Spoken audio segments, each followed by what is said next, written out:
কিরে সুইংগাম, তুই কি ভুলে গেছু নাকি? আমি হলাম গ্রামের মাস্তান মাতব্বর। আমার কাম হলো গ্রামের সকল সমস্যা তৈরি করা, সেইটা পরে আবার মীমাংসা করা। মাতব্বরি করে যদি সমস্যার সমাধানই না হয়, তখন রাতের বেলা মাস্তান হয়ে যাওয়া, আর মাস্তান হয়ে সমস্যার সমাধান করা। আজকাল তো দেখতেছি গ্রামত কোনো গ্যাঞ্জাম গন্ডগোল কোনোটাই হচ্ছে না। আমার কাছে মানুষও আসতেছে না। এইটা কোনো কথা হলো? এইরকম করে চললে তো গ্রামের মানুষ মাস্তান মাতব্বরকে ভুলে দেবি। একটা বুদ্ধি বাইর করাই লাগবি, তাছাড়া কিন্তু হবি না। কিরে সুইংগাম, তোর কাছে কোনো খবর বার্তা আছে নাকি? তুই আমাকে কোনো খবরই দিবের পাচ্ছু না। এরকম করে চললে হবি নাকি? ওস্তাদ আমাকে তো বোকা ভাবেন কে? আমি আপনার সাথে 5 বছর হলে কাজ করতেছি। আমি কি ঘটনাটাই না ঘটাইছি সেটা শুনলে আপনি অবাক হবেন। আর দারুণ একটা খুশির খবর আছে। কি করছ রে? খুশির খবর আছে?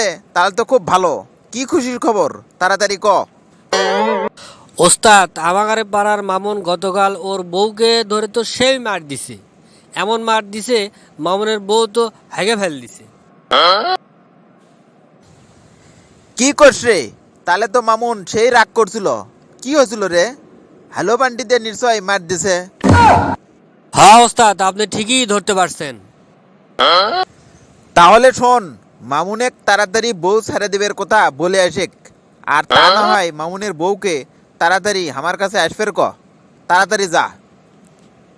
আপনি আমার ওস্তাদ, আপনার থেকে তো আমি অনেক কিছু শিখছি। এইটা কি আমাকে কয় দেওয়া লাগবি নাকি?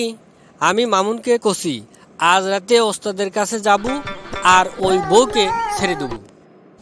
সাব্বাত চুইংগাম, কাজের মতো কাজ করছু। 2-3 মাস হয়ে গেল গ্রামত কোনো সালিশ দরবার হয় না।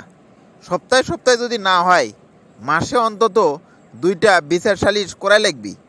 তাছাড়া এই মাস্তান মাতব্বরের কোনো দাম থাকবি না। মাতব্বর সাহেব, আপনি তো সবকিছুই শুনছেন। আমি আর মামুনের ভাত খাবো না। ভাত যখন খাবে না, এটা তো খুব খুশির কথা। তাহলে প্রতিদিন রুটি খাবে, তাই তো হবি। মাতব্বর সাহেব, আমি আর ভাতও খাবো না, রুটিও খাবো না। আমার কথা হলো, আমি আর ওই বাড়িতে আর থাকতে চাচ্ছি না। এটাই তো সুযোগ দুইজনে আলাদা করা।